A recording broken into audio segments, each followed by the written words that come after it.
Assalamu alaikum viewers, I'm Hina Mehjabeen. I hope you all will be fine. As you know, midterm papers of fall 2023 हो रहे हैं और students अपने papers different platforms पर share करें और वहाँ से कलेक्ट करके मैं अपने चैनल पर अपलोड कर रही हूँ, क्योंकि बहुत सारे स्टूडेंट्स की रिक्वेस्ट आई थी कि जैसे पहले अपलोड करती थी आप पेपर्स वैसे अपलोड करें लेटेस्ट। सो टुडेज़ पेपर शेयर करने से पहले अगर आप मेरे चैनल पर न्यू हैं देन प्लीज़ मेरे चैनल को सब्सक्राइब कर दें, बेल आइकन को क्लिक करना मत भूलिएगा ताकि upcoming lectures, different assignments, quizzes and papers के नोटिफिकेशंस आप तक पहुंच जाएं। लाइक भी कीजिएगा, शेयर भी कीजिएगा। ओके जी, let's start. First of all as usual मैं आप लोगों को पेपर की प्रिपरेशन की टिप्स देती हूँ कि किस तरह से आप अच्छे तरीके से अपने प्रिपरेशन कर सकते हैं। फर्स्ट ऑफ ऑल क्विजेज़ हमारे 20 to 25 आई थिंक होते हैं, तो उसकी प्रिपरेशन के लिए बताती हूँ कि कैसे कर सकते हो। आपने करने हैं लेटेस्ट क्विजेज़। अब लेटेस्ट क्विजेज़ का क्या मतलब है, किसी भी सब्जेक्ट की बात करें, मोस्टली जो सब्जेक्ट्स होते हैं उनका जो मिड टर्म है उससे पहले क्विज़ 1 और क्विज़ 2 हो जाता है, तो आपने एक तो अपने वाला क्विज़ करना है, सेकेंडली डिफरेंट चैनल्स या डिफरेंट वेबसाइट्स, आई थिंक आजकल तो यूट्यूब चैनल्स पर डिफरेंट सब्जेक्ट्स के क्विजेज़ अपलोडेड होते हैं, तो वहाँ से आप लोगों ने देखने हैं। समटाइम्स वहाँ आंसर गलत भी बताया जा रहा होता है, तो आप साथ साथ मैच भी कर लीजिएगा अगर आपके पास टाइम हो तो, ठीक है।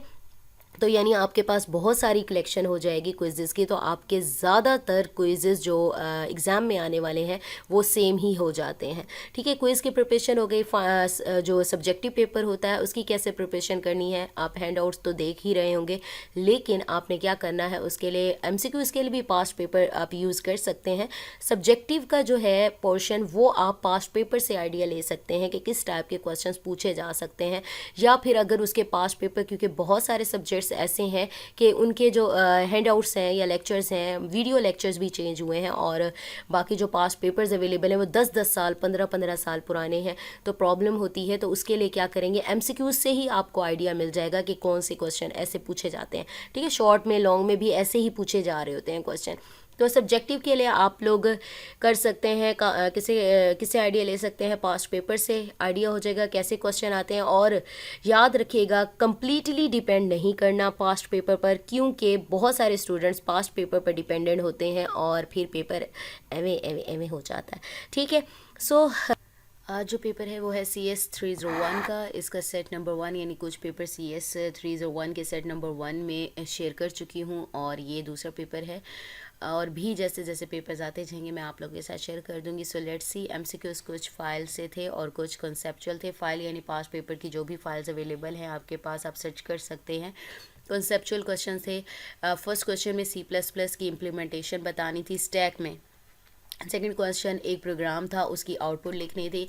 प्रोग्रामिंग वाले जो भी आपके सब्जेक्ट है उसमें आउटपुट और एरर आइडेंटिफाई करने वाले मस्ट आते हैं, ठीक है। थर्ड क्वेश्चन एक बाइनरी ट्री का था, उसके लेवल्स बताने थे और लेवल्स की वैल्यूज़ लिखनी थी, ठीक है। ये तो शॉर्ट में हो गया। नेक्स्ट लॉन्ग में आ जाएं आप।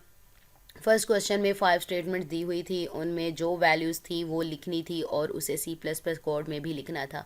सेकंड क्वेश्चन में एक बाइनरी ट्री था, उसकी प्री ऑर्डर, इन ऑर्डर और पोस्ट ऑर्डर लिखनी थी।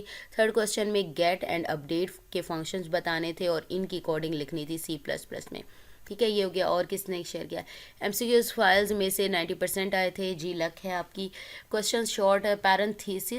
पैरेंथीसिस ज़रूरी होती हैं स्टैक में, बताओ से के MCQs में था। अच्छा, नेक्स्ट हमारे पास है बाइनरी सर्च ट्री बनाना था, एक प्रोग्राम की आउटपुट बताएं। लॉन्ग में प्रोग्राम लिखना था, जस्ट NQ से क्यू का प्रोग्राम था।